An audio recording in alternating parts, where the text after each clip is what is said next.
দই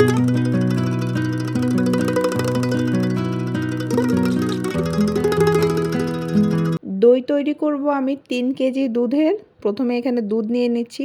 গরুর দুধ যেটা নিচ্ছি এটা খুবই অ্যাভেলেবেল দেশের বাহিরে যারা আছেন। একটা ফ্রেশ দুধ থাকে যেটা প্লাস্টিকের বোতলে থাকে বা গ্যালানে থাকে, ওইটা নিইনি। যেটা কাগজের প্যাকেটের মধ্যে থাকে ওইটা নিয়েছি। একটার মধ্যে ১ কেজিই থাকে, কারণ ওই দুধটাই অ্যাভেলেবেল সবার কাছেই থাকে। কেউ চা কফি তৈরি করার জন্য ওই দুধটাই খুব বেশি ব্যবহার করে। দেশে যারা আছেন তাদের জন্য বলবো গরুর দুধ দিয়েও চাইলে সেম রেসিপি ফলো করতে পারেন, অথবা প্যাকেটের যে দুধগুলা পাওয়া যায় ওইটা দিয়েও কিন্তু করতে পারবেন। আর এখানে ১ কাপ দিচ্ছি চিনি। ১ কাপ মানে ২৫০ গ্রাম। দুধটা যখন একটা বলক চলে আসবে তখন মিডিয়াম টু লো এর মাঝামাঝি রাখবেন। একেবারে মিডিয়াম করবেন না, একেবারে লো করবেন না। আমগুলো এখন রেডি করে নিব। ২টো আম নিয়েছি। এমন আম নিতে হবে যে আমগুলো খুব ভালোভাবে পাকা থাকে, আমের কালারটা খুব সুন্দর হয়, ঘ্রাণ থাকে, আর আম যেন মিষ্টি হয়। এই টাইপের আম দেশে তো অনায়াসে পাওয়া যাবে, তবে দেশের বাহিরেও পাওয়া যায়। একটু দেখে খুঁজে বের করতে হবে। আমে যদি ঘ্রাণ না থাকে তাহলে দই খাওয়ার সময় কিন্তু আমের ঘ্রাণটা পাবেন না। মনে হবে যেন দইয়ের সাথে কিছু একটা মেশানো আছে, তবে কি মেশানো আছে ওটা কিন্তু বোঝা যাবে না। আমগুলো রাফলি চপ করে নিতে হবে। ৩ কেজি দুধ আমি শুকায়ে ২ কেজি করে নিব, এজন্য ২টা বড় সাইজের আম নিয়েছি। চেষ্টা করবেন এমন আম নিতে আমের ভেতরে যেন আঁশ না থাকে। যদি আঁশ থেকেই যায় তাহলে আমরা যখন আমটাকে ব্লেন্ডার করে নিব বা পিউরি করে নিব তখন ওইটাকে একটু ছেঁকে আঁশগুলো আলাদা করে ফেলবেন। আম কাটা শেষ। এখন আমগুলোকে ব্লেন্ডারে ব্লেন্ড করে নিতে হবে, তবে পানি ছাড়া করতে হবে। কোনো প্রকার পানি এখানে ব্যবহার করা যাবে না। আর যদি মনে করেন আম অতিরিক্ত পাকা আছে তাহলে হাত দিয়ে চেপে নিলেও কিন্তু হবে। একটা জারের মধ্যে আমি আমের পিসগুলো নিয়ে নিচ্ছি। এখানে আমি হ্যান্ড ব্লেন্ডার যেটা আছে ওটা দিয়ে আমের পিউরিটা করে নিব। হ্যান্ড ব্লেন্ডার নিয়ে নিয়েছি। আমার কাছে এটাতেই সুবিধা মনে হয়। আপনারা যে যার মতো একটা পিউরি তৈরি করে নেবেন বিনা পানিতে, তাহলেই হবে। এভাবে করলে ২ থেকে ৪ মিনিটের মধ্যে হয়ে যাবে। যে যার মতো করে ব্যাস পিউরিটা তৈরি করে নেবেন পানি ছাড়া, তাহলেই হবে। পিউরিটা তৈরি করে একটা পাশে রেখে দেবেন। যদি আমটা আপনি ফ্রিজ থেকে বের করে থাকেন আর টেম্পারেচার যদি ঠান্ডা হয়ে থাকে তাহলে এটা কিচেনের একটা পাশে রেখে দেবেন, তাহলে টেম্পারেচার তাড়াতাড়ি নরমাল হয়ে যাবে। দই নিয়েছি ১ কাপ। ১ কাপ মানে ২৫০ গ্রাম। খেয়াল রাখবেন দইয়ে যেন পানি না থাকে।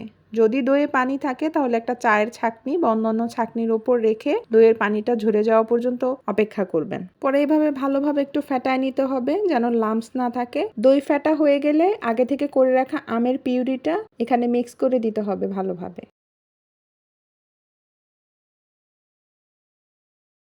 মিক্স হয়ে গেলে একটা পাশে রেখে দেবেন।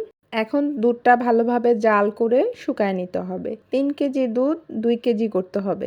কেউ যদি বুঝতে না পারেন যে দুধ এখানে কতটুকু আছে তাহলে মেজারমেন্ট কাপ দিয়ে মেপে নিবেন, তাহলেই তো বোঝা যাবে। মিষ্টিটাও একটু চেক করে নিবেন। দুধ জাল করা হয়ে গেলে ঠান্ডা হওয়া পর্যন্ত অপেক্ষা করতে হবে।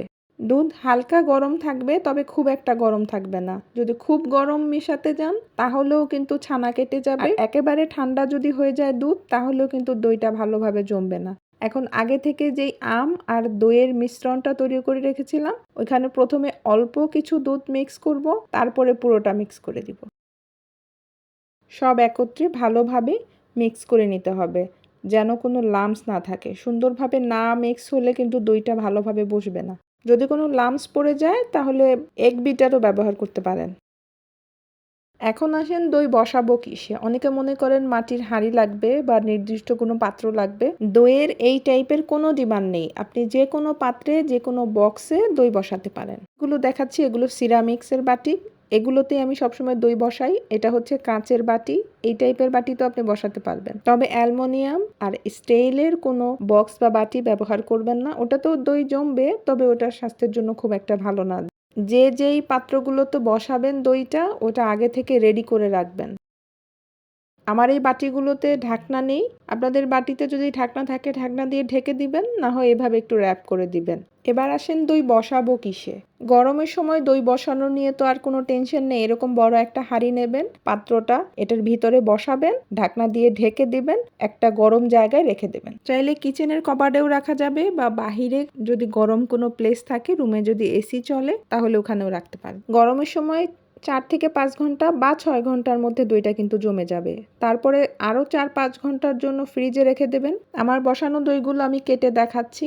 দেখেন একেবারে ক্লিন স্মুথ হয়েছে, পুডিংয়ের মতো। দইয়ের উপরে সুন্দর করে সরও পড়েছে। কাত করে ধরে রেখেছি, তারপর দেখেন পড়ে যাচ্ছে না। এখন এইটা খুলে দেখাবো যে এটা কেমন জমলো। এটাও কেটে দেখাচ্ছি, তাহলে বুঝতে পারবেন সব কয়টাই পারফেক্টভাবে বসেছে। কাচের বাটিতেও বসিয়েছিলাম, এটাও কেটে দেখাচ্ছি। এটা প্লাস্টিকের বাটির মধ্যে বসিয়েছিলাম, এটা রেখেছিলাম রুমের বাইরে। সব কটাতেই কিন্তু দই ভালোভাবে জমেছে। আপনি একটু ভালোভাবে ঢাকা দিয়ে যদি গরম কোনো প্লেসে রেখে দেন, তাহলেই কিন্তু দইটা খুব ভালোভাবে জমবে। যারা বলেন প্যাকেটের দুধ দিয়ে দই জমানো যায় না, বা বাহিরে যে দুধগুলো পাওয়া যায় ওটা দিয়েও দই জমানো যায় না, এই রেসিপিটা একমাত্র তাদের জন্য। তবে এটা গুঁড়ো দুধ দিয়ে করবেন না, এটা গুঁড়ো দুধের রেসিপি না। নর্মাল যে দুধটা পাওয়া যায় ওটা দিয়েও যে কত সুন্দর পারফেক্ট দই বসানো যায় দেখে নিশ্চয়ই বুঝতে পারছেন।